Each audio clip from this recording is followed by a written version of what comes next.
सुजाता ने अपनी मर्जी से शादी की थी।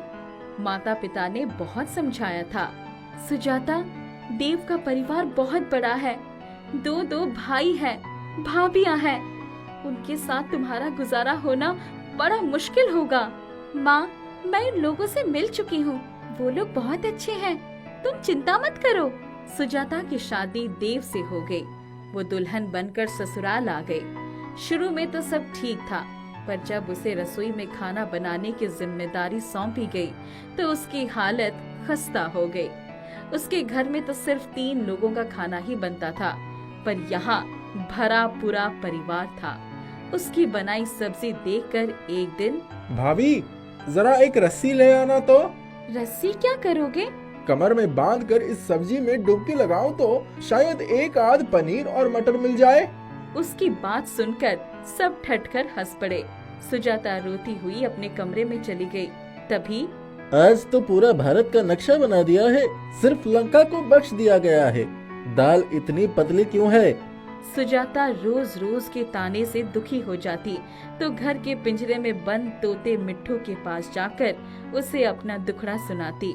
वो उसे खाना पानी देती और आंसू बहाती रहती। एक दिन, सुजाता, हमारी शादी को 2 साल हो गए, अभी तक तुम्हारा मन खाना बनाने में नहीं लगा।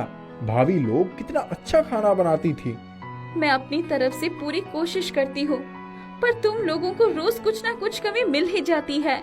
तुम तो हमेशा सबके साथ मिलकर मेरा मजाक उड़ाते हो, कभी मेरा साथ ही नहीं देते।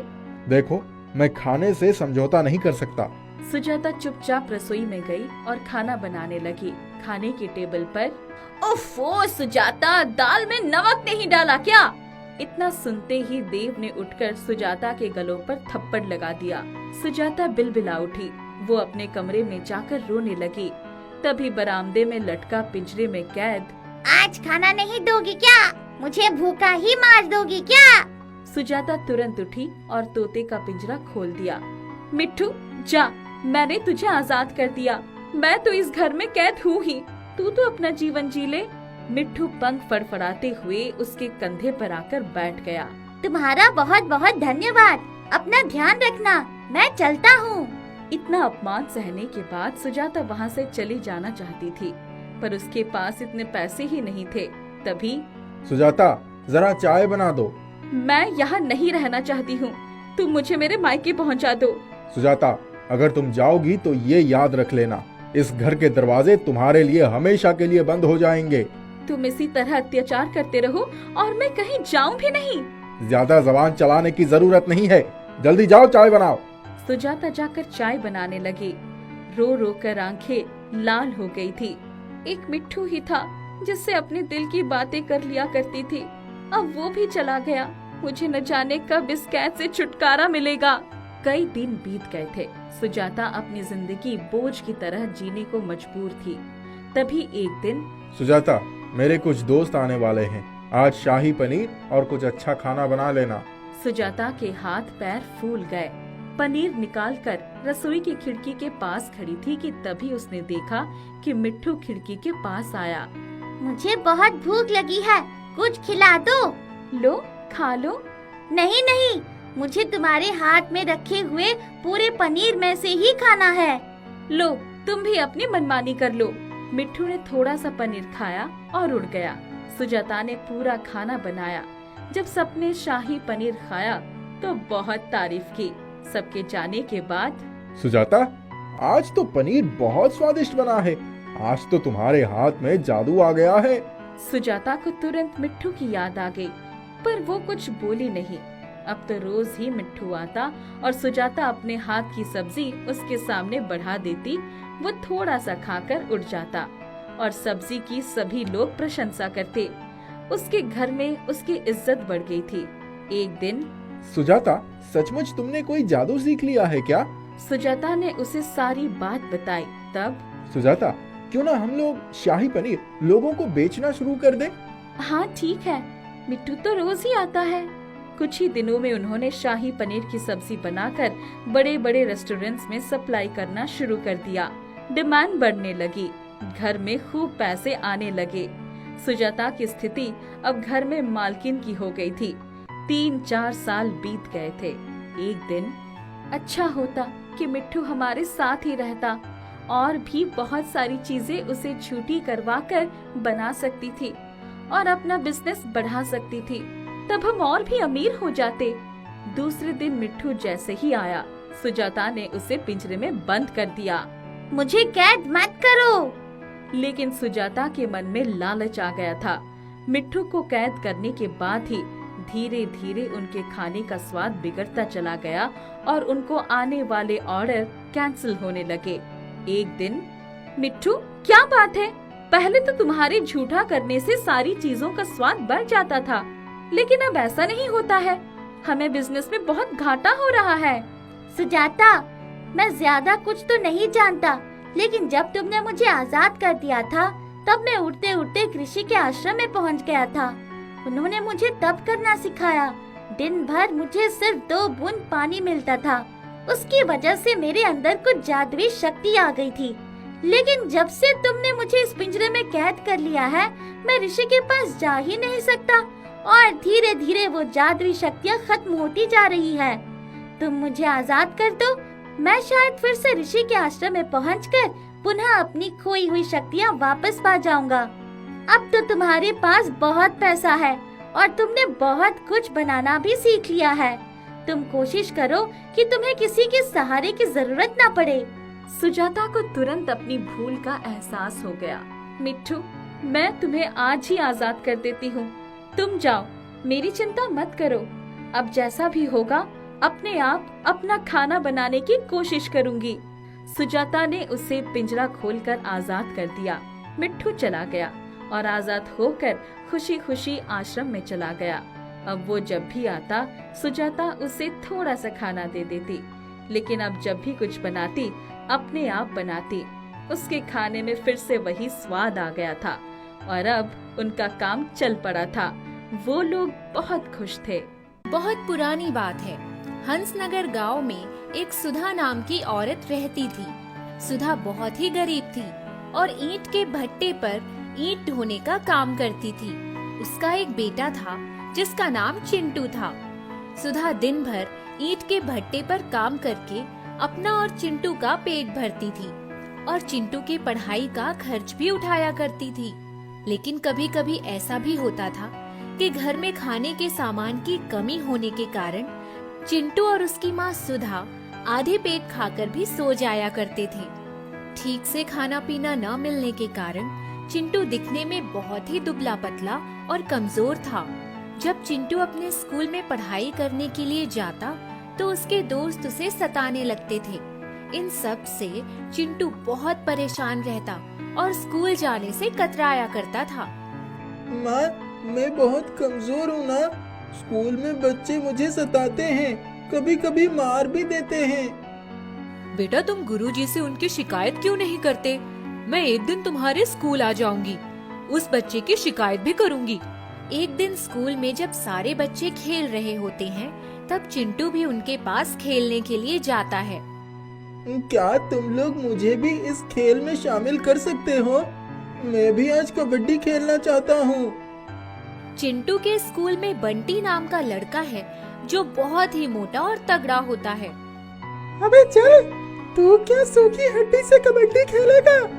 तेरे अंदर कबड्डी खेलने के लिए ताकत है क्या? इतना कहकर बंटी चिंटू को जोर से धक्का देता है, जिससे चिंटू को बहुत तेज चोट आती है। वह रोने लग जाता है और रोते रोते घर वापस आता है। चिंटू को रोते देखकर सुधा चिंटू के पास आती है। क्या हुआ चिंटू, तुम इतना क्यों रो रहे हो? माँ, स्कूल में सारे बच्चे मेरा मजाक लेते हैं। वे मेरे दुबले पतले होने की वजह से मुझे अपने साथ किसी भी खेल में शामिल नहीं करते हैं। मगर आज तो उस बंटी ने बहुत तेजी से धक्का देकर मुझे गिरा दिया, जिससे मुझे चोट आ गई। अच्छा, अब चुप हो जाओ। मैं उस बंटी के घर जाकर उसके मम्मी पापा को समझाती हूँ कि अब से वह बंटी को बोले कि तुम्हें परेशान न करे और तुम्हें मारा न करे। सुधा चिंटू को अपने साथ लेकर बंटी के घर जाती है। बहन जी, आपके बेटे बंटी ने आज मेरे बच्चे चिंटू को बहुत तेज धक्का दिया है, जिससे उसे बहुत चोटें भी आई हैं। कृपया आप उसे समझाइए कि इस तरह से किसी भी बच्चे को धक्का नहीं दिया जाता, क्योंकि चिंटू भी अभी बहुत छोटा है। सुधा की बातें सुनकर बंटी की माँ किरण गुस्सा हो जाती है। अरे सुधा, बच्चों में तो लड़ाई झगड़े होते रहते हैं। अब मेरा बच्चा हष्ट पुष्ट और तंदुरुस्त है तो इसमें उसकी क्या गलती। तुम भी अपने बच्चे को पौष्टिक चीजें खिलाया करो, जिससे अब तुम्हारा बच्चा भी तंदुरुस्त हो जाए और अपनी रक्षा स्वयं कर सके। क्योंकि मैं तो अपने बच्चे को पौष्टिक चीजें खिलाती हूँ। मेरा बच्चा प्रत्येक खेल प्रतियोगिता में प्रथम आता है। अब तुम्हारा बच्चा दुबला पतला और कमजोर है तो कोई क्या करे। इतना कहकर किरण अपने घर का दरवाजा बंद कर लेती है। किरण की यह बातें सुनकर सुधा बहुत दुखी होती है और चिंटू को अपने साथ लेकर फिर से अपने घर आ जाती है। मेरे पास तो भरपेट खाना खिलाने के लिए पैसे नहीं हैं। अब मैं पौष्टिक चीजें चिंटू के खाने के लिए कहां से लाऊं? एक दिन सुधा और चिंटू खाना खाने के लिए बैठे रहते हैं। तभी उनके घर एक ब्राह्मण आता है। ब्राह्मण बहुत भूखा रहता है। अरे बेटा, तुम्हारे पास कुछ खाने के लिए है क्या? हाँ गुरुजी, अभी मैं और मेरे माँ खाना खाने के लिए ही जा रहे थे। चलिए, अब आप भी हमारे साथ भोजन ग्रहण कर लीजिए। ब्राह्मण घर के अंदर आता है और उनके साथ खाना खाने के लिए बैठ जाता है। सुधा के पास पैसे न होने के कारण उस दिन उसके घर में सिर्फ सूखी रोटी और अचार ही था खाने के लिए। सुधा शर्माते हुए सूखी रोटी और अचार चिंटू और ब्राह्मण जी की थाली में परोस देती है। अरे बेटा, क्या तुम्हारे पास इस रोटी के साथ खाने के लिए ये सिर्फ अचार ही है? तुम सूखी रोटी इस अचार के साथ कैसे खाओगे? ये लो, मेरे पास एक घी का डब्बा है।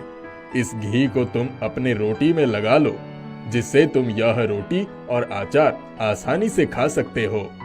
ब्राह्मण जी सुधा को उस घी का डिब्बा देते हैं। सुधा उस डिब्बे में से घी निकालकर ब्राह्मण, चिंटू और अपनी रोटियों पर लगा लेती है और फिर तीनों बैठकर खाना खाने लगते हैं। बेटा, इस घी के डब्बे को तुम अपने पास ही रखना, शायद इससे तुम्हारी परेशानियां दूर हो जाएं। इतना कहकर ब्राह्मण वहाँ से चले जाते हैं। अगले दिन जब सुधा ईंट के भट्टे पर काम करने जाती है तो वह अपने सर पर ढेर सारा ईंट उठाकर रखने लग जाती है। आज इन ईंटों का वजन इतना कम क्यों लग रहा है? फिर वह अपने सर पर थोड़ा और ईंट रख लेती है। मुझे तो अभी भी इन ईंटों का वजन कम लग रहा है। फिर वह अपने सर पर बहुत सारे ईंट उठाकर रखने लग जाती है। अब वह एक बार में ज्यादा उठाने लगती है। यह देखकर भट्टे पर मौजूद सारे मजदूर आश्चर्यचकित रह जाते हैं और वे सब एक टक से सुधा की तरफ देखने लगते हैं। तभी वहाँ उस भट्टे का मालिक आता है।